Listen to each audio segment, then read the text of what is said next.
दोस्त था, उसका सामूहिक विवाह सम्मेलन में उसका ब्याह कराना था। अब दिक्कत यह है कि मेरे दोस्त का एक दरवाजा बंद, ये वाला। मैंने रोहित से बोला, मैंने कहा रोहित क्या करना? बोले हिमांशु भैया 7 फेरे, 8वीं में तो छोरी अपनी भाभी हो जाएगी, बाकी अपन इशारों में बता देंगे कि छोरी में छोरे में हमारे टेक्निकल फॉल्ट है, आगे सेहरा रहेगा दिखेगा नहीं, अपन बातों में बताएंगे। ठीक है, आंख बंद, सेहरा डाला हुआ, हम दोस्तों ने पीछे से गाना चालू करा। हे जी बनो तुम्हारो एक नजर देखे, जी बनो तुम्हारो एक नजर देखे, और गाना गावा की कही दे कोई तो पाड़ा हरी को रे के बनो तुम्हारो एक नजर देखे। अब वो दुल्हन की सहेलियां भी जो थी उसमें निशा भी थी, उसके भी घूंघाट। अब उन्होंने गाना चालू करा है जी बनी तुम्हारी डन देखे ने कई रात, बनी तुम्हारी डन देखे ने कई रात, सड़क पार करनी भाई जब तू पकड़ी ले हाथ, बनी तुम्हारी डन। इनसे उलझो, भगवान नहीं उलझे इनसे। ओ मैं महाकाल की धरती से ये निशा जी ताल्लुक रखती, साक्षात भोलेनाथ को पांव के नीचे आना पड़ा। आपकी और मेरी क्या औकात है, साक्षात जगदम्बा का रूप है ना। देखना हो तो अपनी अपनी पत्नी को देख लेना, हे की बात नहीं, सब पोकड़ बातें हैं ये। तुम लोग जाते हो 1000-1500 बरातियों को लेके जाते हो, उधर से वो भवानी अकेली चली आती, बोले चल निपटेंगे कितने हैं।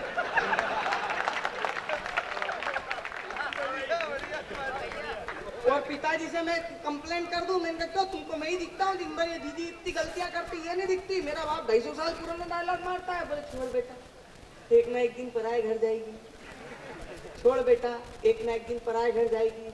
मैं बोलता हूँ हम छोरों को भी भेजो पराए घर, हम भी हमारा टैलेंट दिखा के आएंगे। दूसरों के घर की जमी जमाई रंगोली पे पानी कैसे डोला जाता है, ये संस्कार और सभ्यता और संस्कृति का पतन है मित्रों। एक समय ऐसा था जब बुजुर्ग खाते थे, बहुएं घर के अंदर हो जाया करती थी। आज समय ऐसा है कि बहुएं खासती है, बुजुर्ग वृद्धाश्रम पहुंच जाते हैं। हम लड़कों पर हमेशा ये आरोप लगते हैं कि हम हमारे माँ बाप का ध्यान नहीं रखते, हम हमारे माँ बाप का ध्यान नहीं रखते। मैं गारंटी से बोलता हूँ, कोई 35-40 साल का कुंवारा लड़का दिखा दो जिसका विवाह ना हुआ हो, और बता दो कि उसके पिता माता उसके साथ नहीं अपितु वृद्धाश्रम में रहते हैं। समाज की एक कड़वी सच्चाई है कि जब बहू घर में आती है माँ बाप बाहर हो जाया करते हैं।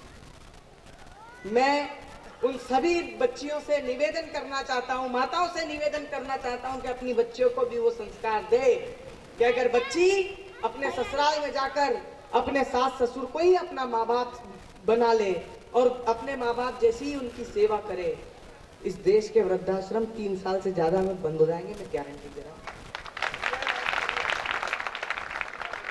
मेरा लड़कियों को लेके कोई वो नहीं है, मैं तो ये बताना चाह रहा हूँ कि पुरुष भोले होते हैं।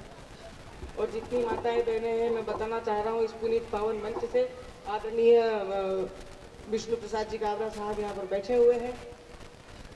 अगर आपके घर में थोड़ी सी भी तकलीफ है ना, शांति की, धन की, इसकी उसकी, जितनी माताएं बहनें वो सुने, अपने अपने पति के पांव दबाना चालू करो साहब।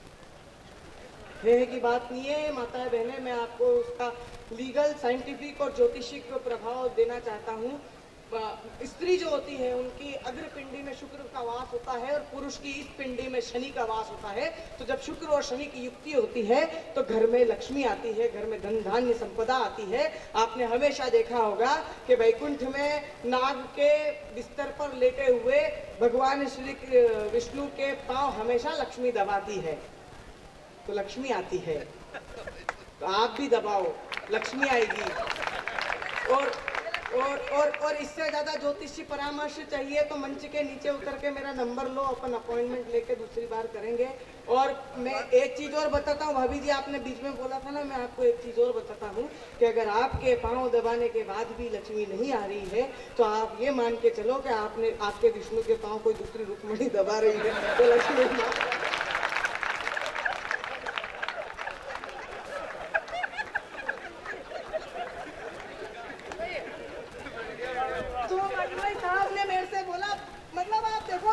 कितना होता है। मंडलोई साहब मुझसे बोला, बोले कि वो इंदौर की मस्जिद के पास में एक पुराने बुजुर्ग कवि रहते हैं, उनसे तू मात्रा और छंद का ज्ञान सीख ले। मैं गया, मैंने उनके चरण स्पर्श करे। बा साहब का रिएक्शन, रानी भाई नया आइटम सुनना, बा साहब का रिएक्शन। थोड़ी देर में एक लड़की आ गई निशा जैसी, जैसे ही बा साहब के पांव पड़े, बा साहब ने दोनों हाथ, बेटा बहुत दिन हो गए, अच्छी। मैंने दादा वो मैंने एक छंद लिखा था, ऐसा लिख कि दुनिया याद करे,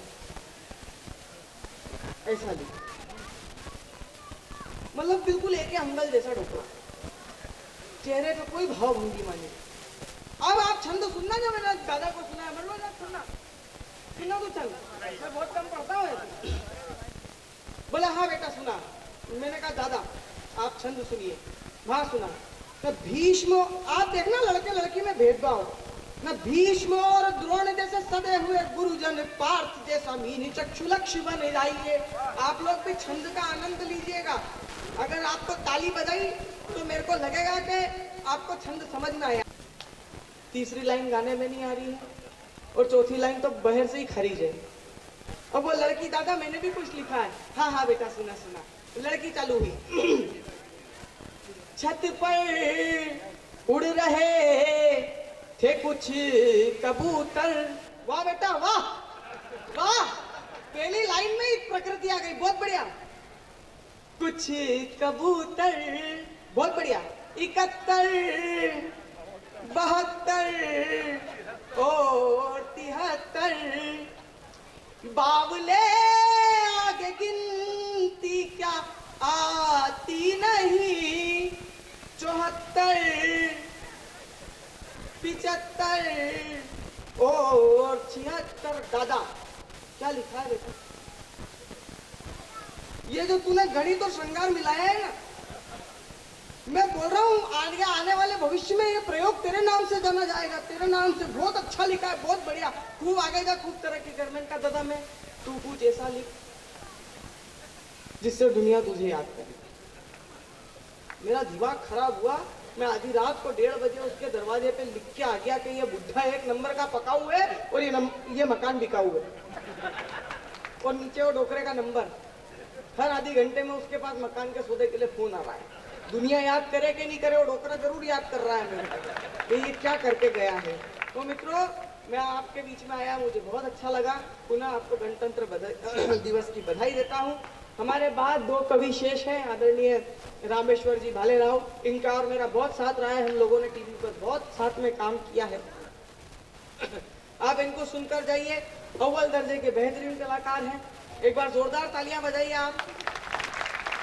बहुत बहुत धन्यवाद, बहुत बहुत आभार। ये थे हिमांशु बवंडर। माल पसंद आया तो बजाओ ताली, दोनों हाथ ऊपर करके तालियां बजाइए। ऐसा लगना चाहिए कि हिमांशु बवंडर ने आपके दिलों पर राज किया है। और ऐसे सुमड़े जैसे मत बैठो यार, नहीं तो ये कभी लोग जाएंगे तो मेरी इज्जत खराब होगी, बोलेंगे कि तुम्हारे गांव के लोग है ना वो डिलीट है। ऐसा ऐसा नहीं बोलना चाहिए इनको। पर अब क्या करो, आप जब तक तालियां, ये खिलौने ताली पर चलने बजने वाले खिलौने हैं, और आपकी तालियां अच्छी घटाटोप मिलना बहुत जरूरी है। अब ये बहुत अच्छा पूरे भारत का नक्शा बन गया है। और इस देखिए क्या है कि इस नक्शे में इसने एक बिंदी लगाई और आपके मन के अंदर बैठे हुए रसदेवता को बाहर निकाला। उन्हें बहुत अच्छी बात जाते जाते कह दी हिमांशु ने।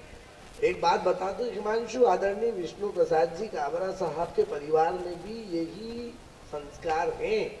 जब हम आए ना तो आदरणीय बाबूलाल जी काबरा साहब के चित्र पर हमने माल्यार्पण किया, दीप प्रकाशन किया। आपने कभी नहीं सुना होगा, लोग माँ सरस्वती के और भारत माता के चित्र पर माल्यार्पण से कार्यक्रम की शुरुआत करते हैं। इनने अपने पुरखों के नाम अपनी संपूर्ण ऊर्जाओं को समर्पित किया है, क्योंकि उनसे इनने प्राप्त किए। हमारे कवि मित्र कहते हैं कि नए कमरों में चीजें पुरानी कौन रखता है, नए कमरों में चीजें पुरानी कौन रखता है, और परिंदों के लिए कुंडों में पानी कौन रखता है। एक तुम ही थामे हो टूटती हुई दीवारों को, वरना सलीके से बुजुर्गों की निशानी कौन रखता है। ये हमारे संस्कार है, हमारे संस्कार है कि माता पिता की सेवा करना फर्ज तो है, एहसान नहीं है, कर्ज है उनका तेरे सर पर, भिक्षा या कोई दान नहीं है। ये हमारे संस्कार है। इमारत में पाया बड़ी चीज है। बिल्डिंग बनती है ना तो नींव के पत्थर का महत्व होता है।